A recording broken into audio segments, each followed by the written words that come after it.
Hola, soy Escapocón y este es el 11º episodio del Desafío de los 12 juegos. De todos los juegos que he reseñado en esta miniserie, Omori es sin duda el más conocido de todos. Es un RPG hecho con RPG Maker por la artista de webcomics Omocat. Fue financiado mediante Kickstarter y estuvo en desarrollo durante años, hasta que finalmente salió a la venta en 2020, recibiendo críticas muy positivas. A pesar de esto, últimamente también veo a un montón de gente que tiene una opinión bastante negativa sobre este juego. Pero dichas opiniones se resumen en odiar el juego porque es otro RPG indie inspirado en Earthbound sobre la depresión, de esos que hay tantos, por lo que mis expectativas hacia Omori son bastante altas dentro de lo que cabe. Un pequeño aviso antes de empezar, y prometo que será el último de la reseña.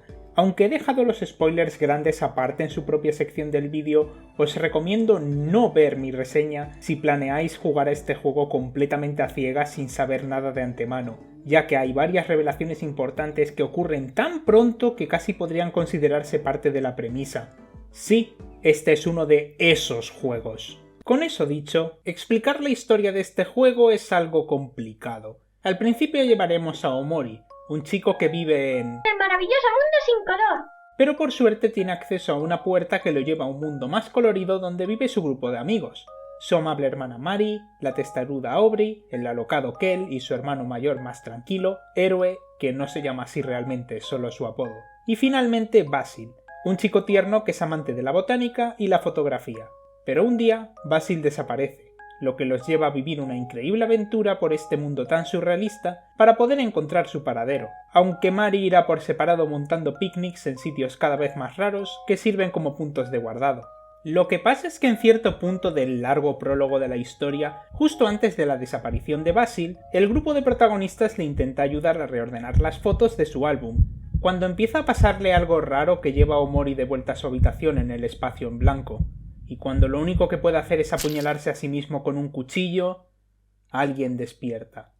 Ahora controlamos a otro niño al que le podemos poner un nombre, pero a diferencia de cierto monje, tiene un nombre por defecto. Este es Sunny, un chico que está a 3 días de mudarse de su pueblo, aunque ese es el menor de sus problemas. Las cosas no han sido las mismas para él y sus amigos desde la muerte de su hermana Mari. El propio Sunny se volvió un hikikomori, o sea, alguien que nunca sale de su propia casa. Aubrey empezó a juntarse con los niños malos del barrio y se volvió una matona que principalmente acosaba a Basil, aún traumatizado por la muerte de Mari. Kel sigue siendo un chico feliz, pero se nota que es solo su forma de lidiar con la muerte de un ser querido, y Héroe siente una enorme culpabilidad por enfocarse en sus estudios en vez de intentar mantener el grupo unido. ¿Pero qué vaca es la autora de este juego? ¿Los amigos de Sunny se llaman igual que los amigos de Omori? ¿Es que no se sabe más nombres? Sí, este juego está dividido en 2 partes que están interconectadas. Por un lado tenemos la aventura de Omori para salvar a Basil en el mundo de los sueños, y por otro jugaremos como Sunny durante los últimos 3 días antes de la mudanza. Más tarde hablaré de cómo están vinculadas ambas mitades del juego, ya que por ahora hablaré de ellas por separado. La parte dentro del mundo de los sueños es sin duda la que más me gustó, y gran parte de ello se debe al sistema de combate. Omori es un RPG bastante tradicional en muchos aspectos. Llevas a un equipo de personajes por un mundo en vista superior, y al toparte con un enemigo, empieza un combate por turnos. Pero dentro de estos combates es donde está la mecánica más importante del juego, las emociones. Hay 3 emociones que están representadas con un color. Rojo es ira, azul es tristeza y amarillo es alegría. Si tocas estas emociones en la pantalla táctil, Peach podrá sentirse de esa forma y resolver puzzles que... guión equivocado. Estas 3 emociones son estados alterados que son infligidos mediante ataques u objetos. La cosa es que estos estados tienen sus puntos positivos y sus puntos negativos. Si estás feliz, tu velocidad aumenta y hay más posibilidades de hacer crítico, pero también de que falles más tus ataques. Cuando estás triste tienes más defensa, pero también menos velocidad y pierdes tanto puntos de vida como puntos de zumo, el equivalente a los puntos de maná o de magia de este juego. Y con el enfado tus ataques harán más daño, pero tu defensa bajará. También puedes ponerle una misma emoción a alguien que ya está sintiendo eso, dándote una variante que exagera tanto la parte buena como la mala de las mismas. Esto, sumado a que hay un sistema de piedra, papel, tijera con estas emociones, añade bastante profundidad a las batallas, y ciertas emociones pueden ser más útiles contra distintos enemigos. Además, de esta forma se puede solucionar ese problema que tienen muchos RPGs, de que hay muchos estados alterados muy interesantes y ataques con los que se los puedes poner a los enemigos, que se acaban volviendo irrelevantes debido a que los jefes son casi siempre inmunes a dichos estados. Hay un par de jefes que tienen fases donde son inmunes a las emociones, pero se debe a que ellos mismos están permanentemente atascados con una emoción que te obligará a cambiar tu estrategia acordemente. Y este no es el único punto curioso de las batallas. A diferencia de muchos RPGs, en Omori tienes a todo el equipo desde el principio, lo cual es útil gracias a la mecánica de los ataques combinados. Cuando haces un ataque, puedes gastar puntos de esta barra, que se rellena cuando te hacen daño, para hacer un segundo ataque con ese personaje que generalmente tiene un efecto añadido. Kel puede jugar a la pelota con Héroe para hacer daño a todos los enemigos, Aubrey y Kel pueden picarse para aumentar su fuerza y obtener la emoción de enfado, Héroe puede motivar a uno de sus amigos para curarle y que ataque de nuevo. Hay muchas combinaciones que además van mejorando a medida que subes de nivel. El mayor ejemplo de esto es Omori, cuyas combinaciones son realmente útiles al final del juego, pero directamente nocivas cuando empiezas.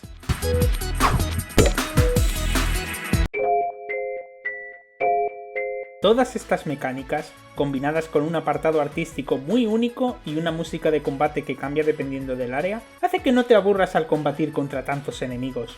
Y hablando de áreas, ese es otro punto que me gusta mucho de la aventura de Omori. En cada capítulo estarás en una parte distinta de este mundo, y debido a que literalmente estás en los sueños del protagonista, son visualmente muy creativos y las situaciones son muy entretenidas. Desde explorar un basurero en el espacio para buscar una cinta de cassette que ha perdido el capitán novio espacial, un pirata espacial que está deprimido porque le ha dejado su novia, la princesa Sweetheart, hasta escapar de las mazmorras de esa misma princesa, después de que Héroe entrara sin querer en un concurso de citas y se negara a casarse con ella. Por no hablar de la parte en la que este tipo, el señor Johnson, engaña a los amigos de Omori para que firmen unos contratos para trabajar para él en un complejo veraniego, y sin cobrar. Este tío sí que tiene mentalidad de tiburón. Oh, venga ya, ni siquiera un mísero badumts. Lo que más me gusta de esta parte de la historia del juego son los personajes. Si bien los protagonistas son bastante unidimensionales, ninguno llegó a parecerme irritante, ni siquiera Kel, que tiene un ataque que consiste en irritar a los enemigos para enfadarlos. Pero son sin duda los NPCs importantes los que se llevan la guinda del pastel. He mencionado un poco a Sweetheart, pero este personaje es sorprendentemente recurrente y se roba el show cada vez que está en pantalla. Es una chavala que está buscando su amor verdadero, pero es tan egocéntrica que en un punto del juego intenta casarse consigo misma y más tarde contrata a unas brujas científicas para que le creen un clon robótico para que se case con ella. Ah, y corta con su novio, vuelve a salir con él, se casa y se divorcia, todo en menos de un día. Otro personaje muy destacable es Plutón. Sí, el planeta enano, que aquí parece un personaje de Bobobo. Si os preguntabais por qué dejó de ser un planeta, este juego lo explica. Él tan solo quería libertad para poder formar una empresa de aerolíneas que servirá como método de fast travel para el jugador. El humor de este juego debo de admitir que no funciona siempre, ya que en ocasiones es random por ser random, como cuando Héroe llama a un ratón para que se coma un queso gigante. Pero otras veces puede sacarte una sonrisa por las cosas más pequeñas, como que haya cuadros de los predecesores de Johnson, que son todos fotos de stock de tiburones, o que todas las veces sin falta haya ramen en los retretes. Y no puedo olvidarme de esa parte en la que arruinas la Navidad de un NPC, y hasta te dan un logro por ello. Se lo merece por celebrarla en pleno noviembre. ¿Quién te crees que eres? ¿El Mercadona? Hasta los pocos ejemplos de humor referencial funcionan, como que la contraseña del pasadizo secreto del castillo de Sweetheart sea dulce donut lleno de mermelada. No hay nada como un donut de mermelada. ¿Y cuántos juegos conocéis que tengan una referencia a la infame Dashcon y su piscina de bolas? Si no sabéis lo que es eso, por favor, informaros, es una historia tan graciosa como deprimente. Fuera de los chistes y el apartado visual, estos mundos son también divertidos de atravesar debido a los puzzles que hay en el entorno, que harán uso de las habilidades de Omori y sus amigos. Omori puede cortar cosas con su cuchillo, Aubrey puede romper cosas con su bate de béisbol, Kel puede usar sus bolas para darle a cosas desde lejos, y Héroe tiene buenos modales, que le servirán para convencer a ciertos NPCs para que hagan cosas por él. No es el RPG con los puzzles del entorno más complejos, pero son divertidos, siendo su culmen la parte en la que estás dentro de esta ballena llamado Humphrey, que te habla mediante estas glándulas con su cara. Esta parte del juego es bastante infame porque Omocat dijo que si pudiera, la quitaría directamente. Y si bien no avanza mucho la historia, es el área con los puzzles más creativos, como este en el que tienes que observar los experimentos que están haciendo estos científicos para luego pulsar los botones correctos de esta cuadrícula. Las partes dentro del sueño son geniales, pero una vez despiertas... Vale, no voy a decir que las partes de Omori son una maravilla y las de Sunny son horribles, porque realmente no es el caso.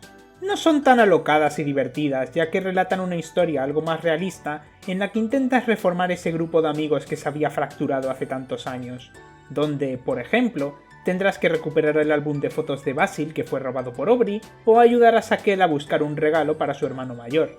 También son partes importantes debido a la forma en la que puedes ver cómo ese mundo influye en los sueños. Hay ciertas escenas en las que Sunny tendrá que afrontar uno de sus miedos, y una vez los supere podrá ir a nuevos sitios en el mundo de los sueños. Cuando tiene una alucinación en la que sus escaleras son más grandes de lo que parece, podrá superar su miedo a las alturas para luego subir una escalera gigante en el mundo de los sueños. Y tras salvar a Basil de ahogarse después de que Aubrey lo empujara a un lago, superará su miedo al agua y podrá nadar en sus sueños. Los elementos del mundo real también hacen que veas lo que hay en los sueños de otro modo.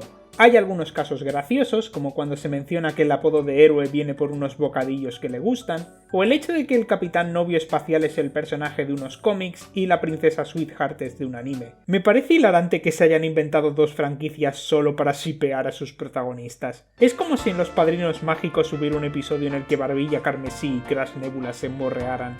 Pero principalmente la comparación de estos mundos añade bastante peso a la situación.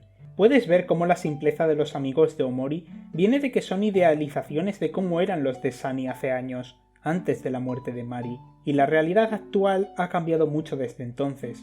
Muchos de sus recuerdos de la infancia son manifestados en el mundo de los sueños casi como para demostrar que quiere volver a esa época tan sencilla, como que la primera sala a la que entras desde la Puerta Blanca sea una versión mágica de su vieja casa del árbol, o que en vez de cofres haya sandía, una referencia a las veces en la que estos amigos iban a la playa y rompían una sandía para comérsela. De hecho, hay una ruta alternativa del juego, la ruta Hikikomori, a la que accedes si te niegas a salir de tu casa todos los días. Con esto podrás acceder a nuevas zonas y misiones secundarias en el mundo de los sueños, casi como si se expandiera cuanto más se aísla Sunny de todos los que le rodean.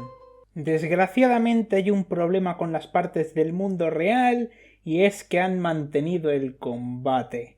El sistema de combate en esta parte es muchísimo más limitado, las habilidades que tienes son casi inexistentes, no hay ataques combinados, y los objetos curativos son casi inútiles. Esto funciona hasta cierto punto en las partes en las que luchas contra algo, una alucinación de Sunny que representa cosas que mencionaré en la sección de spoilers. Ahí funciona para hacer que tu personaje se sienta indefenso y además son combates que no duran nada. Pero ¿realmente necesitamos enfrentarnos a los amigos matones de Aubrey uno a uno y luego a todos a la vez en unos combates que duran mucho y no importan porque están hechos para que pierdas? Este es un problema que tiene el juego en ambas mitades, y es que en ocasiones puede hacerse muy lento. Cuando quieren transmitir una atmósfera incómoda y hasta terrorífica, funciona. Como en esta parte en la que entras en una versión corrupta del espacio en blanco, llamada el espacio en negro, donde tendrás que abrir puertas que llevan a sitios muy raros para buscar llaves y abrir otras puertas. Pero otras veces es una pérdida de tiempo, como en este puzzle donde te encuentras con una vagoneta que va por raíles, pero el camino está cortado y tendrás que buscar raíles extra para arreglarlo. Si cometes el error de montarte en esta vagoneta antes de arreglar el camino...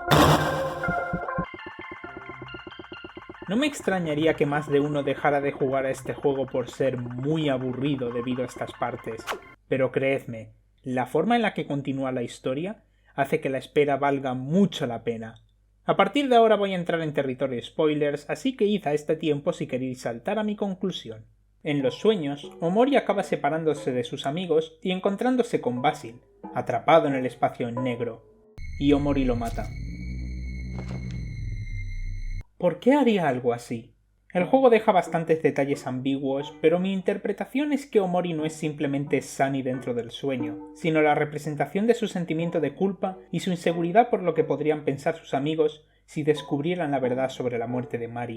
Durante el juego se da a entender que murió debido a que hizo esa cosa que YouTube odia que mencionen, pero la realidad es incluso más oscura. Mari era pianista y animó a Sunny a tocar música con ella, regalándole un violín.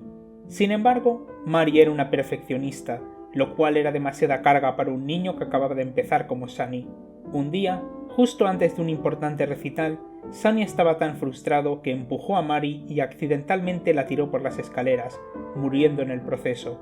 Él y Basil, que fue el único testigo del accidente, decidieron encubrirlo para que pareciese que Mari estaba jugando al ahorcado. ¿Sabéis que para avanzar en este juego hay que jugar al ahorcado buscando teclas para formar una frase? Es como Asquibania. ¿Verdad que ese juego era muy bonito y nada traumático? El caso es que aquel accidente encubierto fue lo que hizo que Sunny y Basil se aislaran del mundo, y además el primero ha acabado reprimiendo este recuerdo, representado como una bombilla negra, mientras que Basil se ha vuelto mucho más impulsivo. Y algo no es más que una silueta de Mari después de que pasara todo lo que he descrito. Durante la última noche antes de la mudanza, Sunny y su grupo de amigos ya reformado deciden quedarse a dormir en la casa de Basil para hacerle compañía, ya que se ha encerrado en su habitación y creen que es solo porque no se tomó muy bien la noticia de la mudanza de Sunny.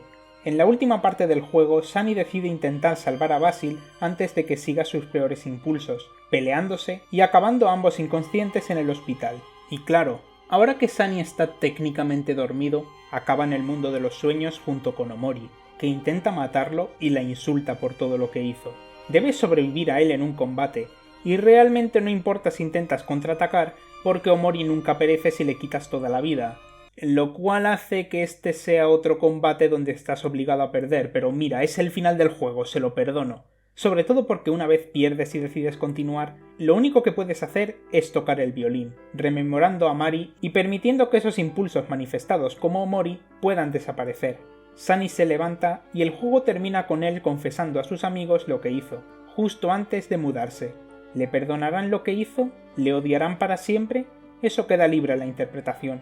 Lo que sí es que este juego tiene varios finales malos que pueden obtenerse si decides ignorar a Basil e irte a dormir a tu cama, o si eliges no cuando pierdes contra Omori y te dan a elegir si quieres continuar. Pero son muy turbios, no sé si YouTube dejaría siquiera que los describa. Igualmente me alegra que el mejor final sea el más accesible de todos. Con todas las misiones secundarias que tiene el juego, me esperaba acabar la historia con una tragedia solo porque no le devolví la pelota a una niña del primer área del juego. Omori no es un juego que pueda recomendar incondicionalmente a todo el mundo. A veces es algo lento, los temas que tratan son muy duros, y viendo cómo va saltando de un tono a otro, no me extrañaría que cierta gente hubiera preferido que se enfocase solo en una cosa, para que el juego fuese una aventura con mucho humor, una historia más realista sobre cómo la gente lidia con el fallecimiento de un ser querido, o simplemente un juego de terror psicológico. Pero si esos cambios de tono nos importan, y si tenéis mucha paciencia, necesito de verdad que lo juguéis. Cada uno de esos aspectos que he dicho los trata a la perfección, relatando una tragedia muy compleja que trata temas que frecuentemente son simplificados o pobremente representados con mucha delicadeza. Súmale a esto un sistema de combate muy divertido y tendrás en tus manos un juego en el que, por lo menos yo, estaré pensando y analizando durante mucho tiempo. Tal vez algún día le dé una oportunidad a la ruta de Hikikomori, pero yo por lo menos me he quedado satisfecho con el final de esta emotiva historia. Soy Escapocón y volvemos al mundo real. Por suerte no apuñalándome a mí mismo con un cuchillo.